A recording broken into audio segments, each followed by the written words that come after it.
Get the bag, King Walker. Hi, my name is Jamila and welcome to my channel. This is part 2 of my series, Daily Diaries, where I reflect on the lessons I've learned in the last decade of my life. In my first episode, I reflected on how I became my definition of successful. In that journey, I battled burnout and learned consistency will always be king. So let's start at the beginning, sort of. I've always been aware of people's perception of me, whether that be the people pleaser, the worrier, or just rushing to the finish line. I'm always trying to hit a deadline, or was always trying to hit a deadline, and just overburdening myself with extra obligations that I thought I should have on my resume. And this was something that really triggered an issue for me.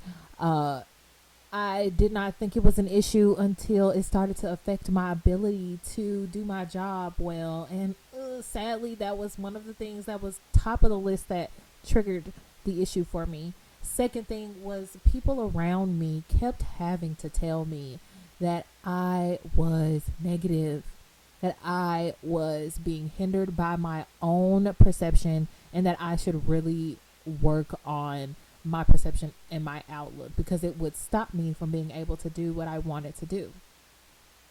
It actually did. It impacted my health. It impacted my relationships with my family and my friends. It impacted the relationships I was able to maintain at work to get the things done. And I just didn't think that was the way that I wanted to keep living my life. So I had to go about this journey in a different way. I had to let go of certain things that just didn't serve me. And two things come to mind when I start talking about this burnout journey. Top of the list, toxic positivity. And when I talk about toxic positivity, I mean positivity that just ignores everything else that is happening out there as if it negates that, things are happening in your life. Positivity, looking at the brighter side, even though there is no brighter side sometimes. I did not pause to process things that happened to me. I just pushed and pushed and pushed through my emotions inwardly. And by push, I mean shove them down so far, you have to shovel them jokers back up in therapy. So I had to learn how to address that, because I was coming off outwardly as grouchy, uncaring, and overall negative. So, story time. I had a big blowout at work, meaning there was a fumble on my end and I had gotten chewed out. I just continued to smile throughout the day, even though I was feeling really down on myself. But when I got home, I let it out on people around me and on all the small things. Just, oh, why is this out of place? Oh, why isn't this done? I just come around talking crap, bossing people around because I didn't do what I was supposed to do at work. They quickly stopped me in my tracks and told me where I could go find myself, and it wasn't nice. So I had to go and address that with me and my therapist so I could slow down and start to feel my emotions. If you know me, I will tell you about my experience going into intensive outpatient therapy where I had to relearn how to process my emotions. And one of the key lessons that I took away from that process was to journal. I really learned how to put all of my feelings on a page, whether they were good, whether they were bad. I was able to take myself through it, talk all the crap I wanted, put it all down on paper, and then afterward, I had the choice to carry it with me or to leave it on the page.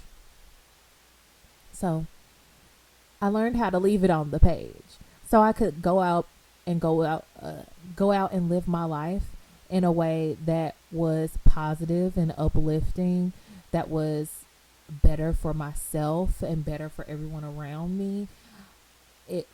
helped with a lot of different things I was going through when I just started addressing it. Addressing it. And some things just didn't need to be addressed. Too small to address, might I add. So I just had to learn to leave it on the page or to carry it with me to my next encounter.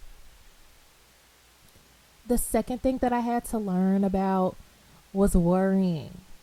Worrying is a disease. I was a chronic worrier to the point where I started feeling it in my body. I will talk about this more, but I have chronic stomach issues. People will call it IBS. People will call it gastrointestinal issues, but I just call it plain old chronic pain because when I held all this worry in my body, I started to feel it in my stomach. I started to feel it in my throat. I started to feel it in my head where I just became unwell, overall unwell, just because I kept worrying about things, causing myself to go into hyper anxiety mode. So again, another story time. I was working a very stressful job or starting that very stressful job that I've learned now to maintain. And I had a big presentation and I was so worried about it. I went over it and over it and over it and over it and over it, hours and hours and hours and hours. But it didn't change anything. All it did was leave me with no rest, no recuperation time, and I was stuck in the same thought pattern, same 5 thoughts. Oh, what if this? What if that? What if this? What if that? And none of it solved anything. So after doing that, the next day I was irritated. I was not doing well overall, but I went to my manager and I had to ask, what am I doing wrong? What am I doing that I need to be? What is it? What is it? Because I'm obviously stuck here and I need some help.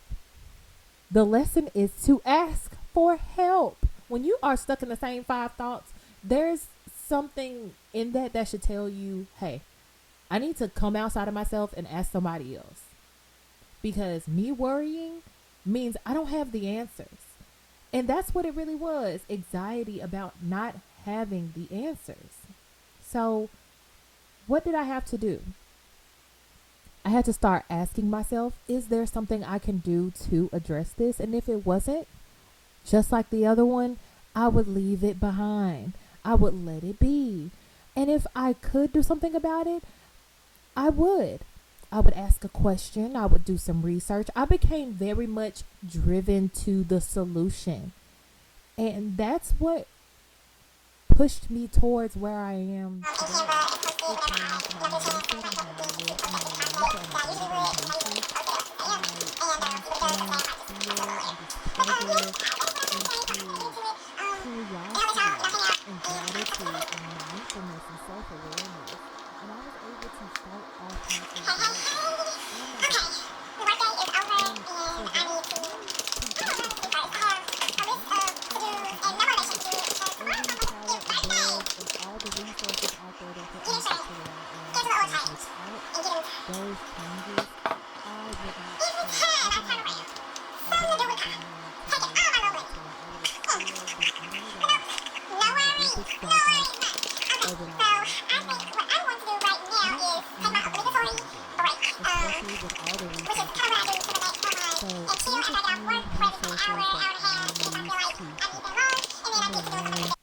I love Pinterest, and they have so many awesome journaling prompts.